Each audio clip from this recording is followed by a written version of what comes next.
Apa itu Pancasila?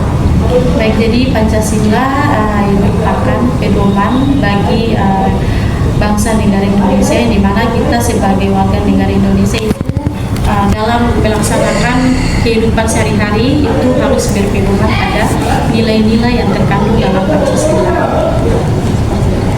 Baik, apakah dari teman-teman ada yang ingin menambahkan? Ada tambahan sedikit dari saya nih Bu.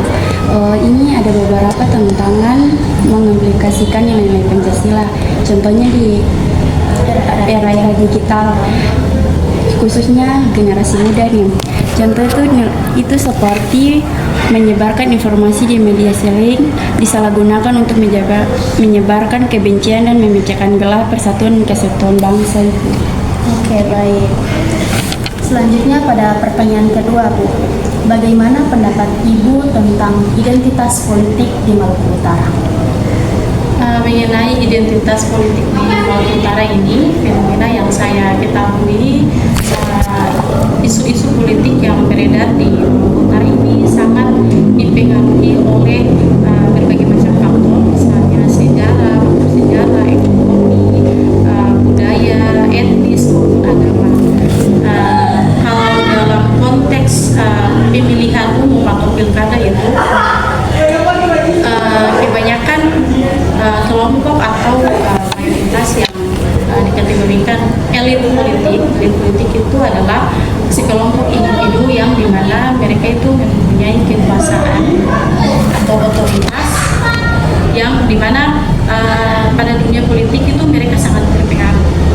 Artinya dalam situasi seperti ini itu mereka sangat memanfaatkan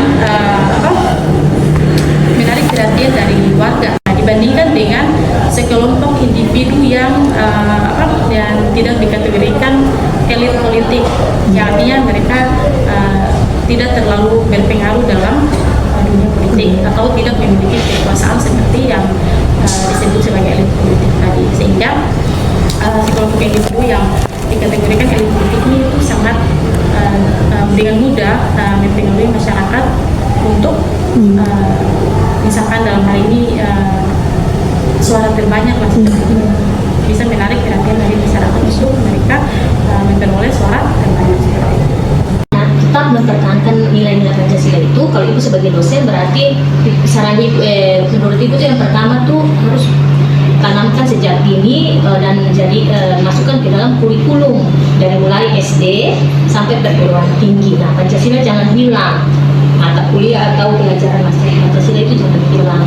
Yang kedua, ya kita harus sosialisasi tentang pentingnya menerapkan terus mempertahankan nilai-nilai Pancasila dan kemudian menerapkan. Jadi Pancasila tidak asal, jangan sampai masyarakat cuma tahu Pancasila itu ada 5 sila tapi tidak menerapkan. Nah, itu kita harus melakukan pendidikan dan sosialisasi untuk mereka harus tetap memegang nilai-nilai Pancasila, tidak hanya mengetahui tetapi juga menerapkan di